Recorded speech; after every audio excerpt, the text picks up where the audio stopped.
Hi everyone, my name is Nicole Willett. I own Breaking Even Communications, which is an online marketing company. And last year I started a tradition, which I'm continuing this year, of making predictions on what I think is going to be big in marketing for the coming year.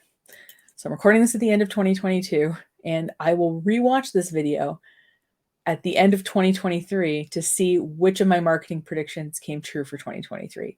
Now, if you want to see last year's version of me rewatching last year's video and reacting to it, the link is either in the cards or in the description, depending on where you're watching this video. Maybe it's both, but yeah, that was fun. But this video is concentrated entirely on 2023 marketing predictions. So let's get started. So the first prediction, I noticed that there's just been a real uptick in people talking about AI in the last month or so on TikTok, on Reddit, and places like that. Now, I know you might have heard of it, even if you're not on those kind of forums, hearing about AI taking over certain kinds of jobs. So while I think that that might be true, I think more of what it's going to do is change the nature of work. So I think AI in marketing in particular is going to automate some of the more mundane marketing tasks that we all have to do. So for example, on Twitter, right? We can't ever reshare the same bit of content. So if you have, let's say, a link to an article and you want to share it 5 times on Twitter, you have to come up with 5 different descriptions. And you can use the same link, obviously. But rather than you writing those descriptions, having a robot rewrite those descriptions and then having you edit them before you put them on, I think is a good use of your time rather than having to come up with them from scratch. So we have these different tools available to us. One of them that's been sort of really hot lately is Chat GPT. I believe it's open source, or at least it's openly available. I'm not sure if it's open source, but that's more of like, I believe, written content. Dolly, which I've actually tried out, is an image generator. So there's a text box and you type in the image that you want. So you say, okay, I want a pop art style image of a brunette woman with a travel mug standing and looking at a beach. So what it will do is it'll come up with 4 versions of that. And the prompts I put in have been really weird. So it's come up with some pretty weird pictures, but I've also seen it come up with some pretty legitly good looking pictures. So I think that as small businesses or marketing people, we're going to start using these tools to help us with our marketing tasks and to save some time, maybe generate some ideas. And then we're still going to need the humans to edit and to strategize and all of that. So AI doesn't mean you don't have to do anything. It just means that you're doing different things with your time. The second thing I am going to predict is that, as there's increasingly more and more short form video content, that we're going to be looking for ways to organize it and to be able to search it in general. I can't tell you how many times I'm like, I know I've seen a video about this, and I'm trying to type in like what words I thought were in it or what I think the creator's name is who made the video. And sometimes I'm not entirely sure. So I think these platforms, as this content is out there, the captions obviously help. So if the words are mentioned in the video, the captions are sort of helping index that those words are associated with that video. But I think there's going to be other ways, whether it's by these platforms or by some third party, that allows us to search and organize videos a little bit more.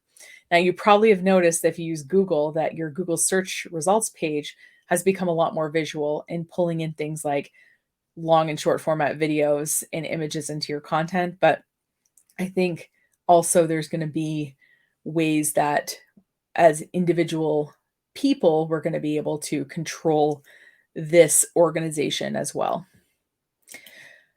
I think TikTok keeps kind of coming to the forefront here in the US. Is it, going to be banned? I don't think it's going to be banned. I'm just going to say that it's way too big. I think what they're going to do is come up with sort of an alternative version of it so that they can continue to be in the US. So, there's different versions of different apps other places in the world. I don't see why TikTok couldn't kind of make a compliant version of itself in the US, but I think obviously there has to be some directive as to like what they have to do to be able to be compliant. I don't think they want to lose the US market, and I don't think people in the US on TikTok want to lose it as a platform. So I think they are going to come to some kind of agreement on that. I am also thinking that we're going to see more search personalization, in particular as it relates to products. And an example I came up with is if I am sitting here in upstate New York and I type in best winter coat for me, if it knows my search history and knows what size I am, if Google knows what my size is, that I'm a woman and that I'm in upstate New York where it's cold, it's going to recommend a certain kind of coat for me. Whereas if I'm in Southern California and a guy, and I type in best winter coat for me, it would make a different recommendation. This is what, again, I think that we're headed toward personalized search. And I think they've been testing it for things like, general kind of knowledge things, but I think it's going to become a lot more commercialized. And obviously in the commercialization of it, that those results might be, there'll be advertisements in addition. So let's say that, I'm searching best winter coat for me and maybe it's pulling in all these different ones, but maybe LL Bean has a paid spot for its particular, down Gore-Tex, whatever winter coat. I don't know if you can have down and Gore-Tex in the same coat, but you get what I'm saying. So I think we are going to see a continued visual emphasis on, things like search results and sort of visually driven stuff on platforms, whether that's photo or video. I think that's here to stay. That's nothing major. But now I do think there's going to be at least one major court case about user privacy or information accessibility. So right now, as I'm recording this, one of the things is that Elon Musk is threatening legal action against this kid who programmed a bot about, tracking where his private plane is. But like this technology has been available for a really long time. And also, flight logs are publicly available. It's not like we couldn't look up this information. So, but at the same time, and I don't think Elon's going to be the one to do this. I'm just going to say that. But I think someone is going to bring about some kind of court case about basically, publicly available data and how it can be used. And the sort of double-edged sword of that is how can users' private data be sold or not sold? Because you can't really address one without the other. And I think that there's going to be some kind of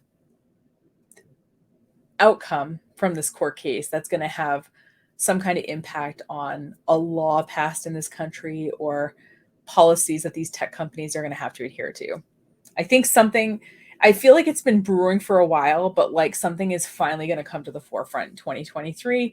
That's going to make us take a step in a direction and not just threaten a lawsuit. I think Twitter and Instagram are going to keep limping along. We've seen decreased growth in Instagram. We've seen a massive exodus from Twitter. I don't think these platforms are going to go away, but I think their importance is going to just become increasingly smaller and smaller. And then I said this last year, but I'll say it again this year, which is, and you probably have noticed if you've bought anything on a website recently, they want your email and they want your phone number, and they're willing to give you one discount and then another discount to get both a lot of the time. And it's because that increasingly, as users are opting out of being tracked, as these platforms which sold our data are going down, I think that businesses are saying, okay, well, the way to market to people or how I'm going to reach people is if I have a direct way to contact them through email or text marketing. I think that that's increasingly going to become important.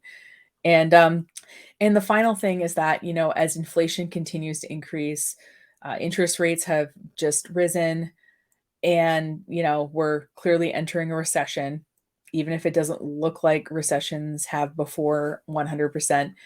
I think that companies are going to be increasingly cognizant in using pricing in their marketing a little bit more explicitly, or at the very least value.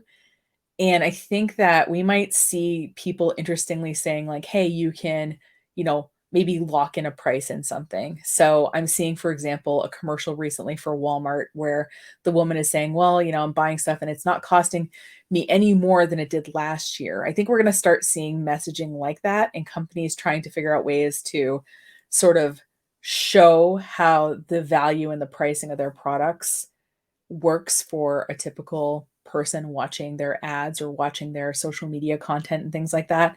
I think we're going to see a lot more messaging related to that in the coming year because it's becoming an economic reality for more and more people as this continues. So yeah, that's all I got. Come back next year. Just kidding. If you want to stick around, I think that'd be lovely. Wherever you're watching this now, you can hit whatever follow, like, subscribe, whatever the button says to stay in touch. If you want to hear from me, but maybe not all the time, getting on the monthly newsletter is a great way to do it. And the sign up link is right on the screen here and it's in the show notes. Or if you want to talk sometime about your marketing needs, feel free to reach out via the contact form of the website or any platform you're watching this on. I check messages there. So yeah, thanks for watching. I look forward to reacting to this next year, seeing how right or wrong I was.